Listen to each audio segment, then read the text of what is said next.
হুজুর দলিল দেন।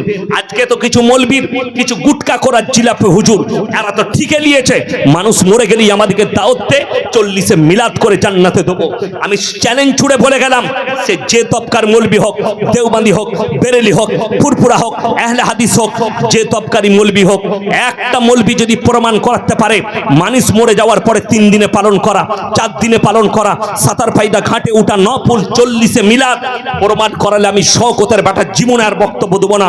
কোরআন হাদিস থেকে যদি বলেন হয়ে আসছে আমার বাপ দাদর কাল থেকে, ওই জন্যই তো তুমি যদি যখন জেনে যাবে এটা শরীয়ত নয়, তখন তোমাকে সেই জায়গা থেকে সরে আসতে হবে যে এটা আমাদের চোখের সামনে যেটা হয়ে আসছে এটা কোন জায়গা থেকে কেউ উৎপত্তি করেছে, এটার হাদিসে কোরআনে আমার রাসূল আকরাম সাল্লাল্লাহু আলাইহি সাল্লামের আখলাকে চরিত্রে এটার কোনো অস্তিত্ব নেই, তখন আমাদের জীবনেও এটার অস্তিত্ব না রাখাই দরকার।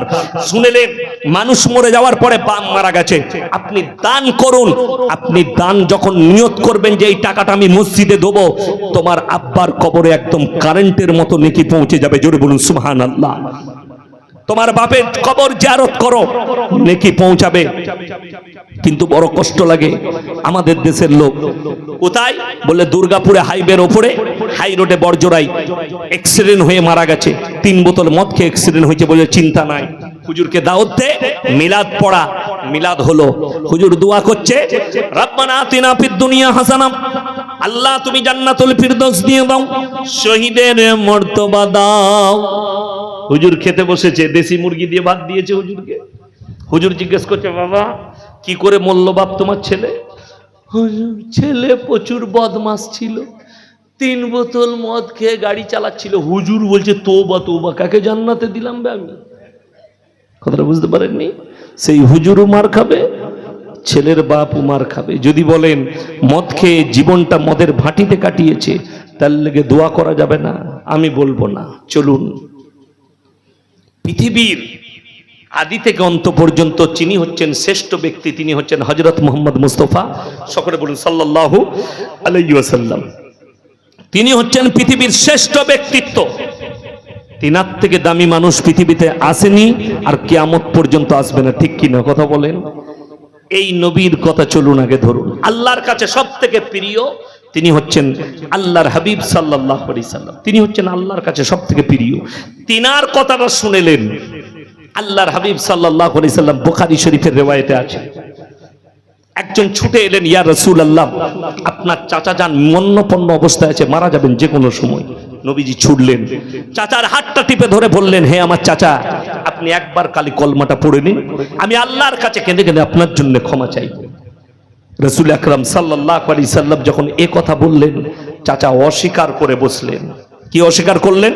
হে আমার ভাইপো, আমি যদি বার্ধক্যে কলমা পড়ি লোকে বলবে মৃত্যু ভয়ে কলমা পড়েছে, তাই আমি কলমা পড়তে পারবো না। অস্বীকার।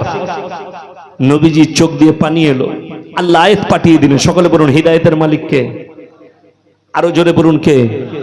আল্লাহ। আল্লাহ আয়াত পাঠালেন, ইন্নাকা লা তাহদি মান আহবাবতা ওয়ালাকিন্নাল্লাহা ইয়াহদি মান ইয়াশা। হে নবী আমার ইচ্ছা নেই, তুমি যাকে ইচ্ছা করো তাকে তুমি হিদায়াত দিতে পারো না। আমার ইচ্ছা নেই, তোমার চাচা কলমা পড়তে পারবে না। রাসূলের চোখ দিয়ে পানি এসছে, দাড়ি মুবারক ভিজে গেছে রাসূলের। নবীজি চাচা যান চলে গেলেন। এই দ্বিতীয় নম্বরটা শুনিলেন রাসূলের আখলাকটা, নবীজি হাত তুললেন চাচার জন্য।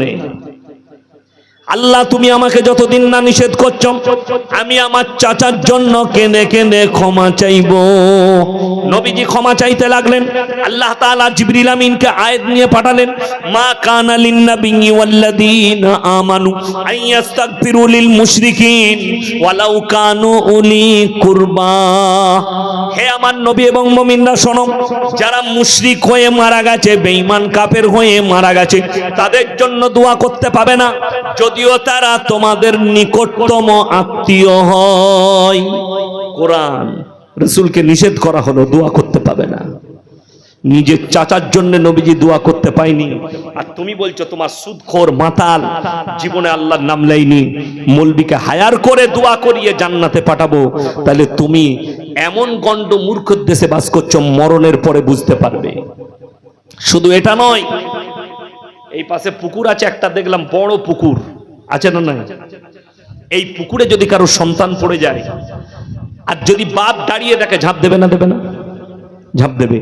যদি তার সাঁতার নাও জানে তাও তার সন্তানের মহাব্বতে সে ঝাঁপ দিবে বাঁচাবার জন্য।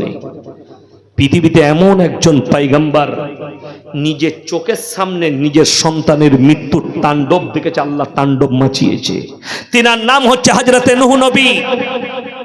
তিনি নৌকার ওপরে তিনার সন্তানকে আল্লাহ হাবুডুবু খাওয়াচ্ছে, এমনি নয়। আল্লাহ তাআলা লাস্ট আলটিমেট দিয়েছিলেন, হে আমার নবী তুমি তাদেরকে, নূহ নবী 1 বছর 2 বছর 100 বছর 200 বছর নয়, রওয়ায়েতে আছে কোরআনে 950 বছর দাওয়াত দিয়েছিলেন। জোরে বলুন সুবহানাল্লাহ। তারপর মুষ্টি কত লোক ঈমান এনেছিলেন তিনার প্রতি। আল্লাহ তাআলা বলে নৌকার উপরে যাও। কেন? আল্লাহর নবীকে বললেন, নূহ নবীকে তুমি যাও আর তাদেরকে অনুরোধ করো। নূহ নবী লাস্ট অনুরোধ করলে, হে আমার কওম, হে আমার সন্তান, হে আমার বিবি, আমি তোমাদের কাছে অনুরোধ করছি তোমরা আমার আল্লাহকে বিশ্বাস করো, তা না হলে আল্লাহ তোমাদেরকে মহা আযাবে লিপ্ত করে দিবে। নূহ নবীর ছেলে কেনান বললে, তোমার আল্লাহ কি আযাব দিতে পারে আমাদেরকে, কিভাবে মারবে? বললে, আমার আল্লাহ তোমাদেরকে বন্যায় ডুবিয়ে দিবে। আল্লাহ বন্যায় ডুবিয়ে দেবে। বড় কষ্ট লাগে। আপনি মনে করছেন আল্লাহর আযাব এলে পালিয়ে যাব, তাই না? এই কালকে না পরশু কি একটা ঝড় ছিল, রেমাল, দেখেছেন? 3 দিন আগে থেকে সমুদ্রবর্তী এলাকায় পুলিশরা মাইকিং করছে, আপনারা নিরাপদ স্থানে চলে যান, রেমাল বলে একটা ঝড় আসছে, আপনাদিকে উড়িয়ে দেবে, আপনাদের ক্ষতি হবে, দীঘা থেকে কেউ দীঘায় নামবেন না, জলোচ্ছ্বাস হবে। কত অ্যালাউন্স! আল্লাহর কসম করে বলছি, এই মূর্খরা জানে না, যারা মনে করছে পালিয়ে গিয়ে আল্লাহর আযাব থেকে বাঁচা যায়, তারা শুনে নাও, কোরআন বলছে ওয়াকাম মিন কারিয়াতিন আহলাকনাহা ফাজাআহা বাসুনা বায়াতান আও হুম কাইলুন।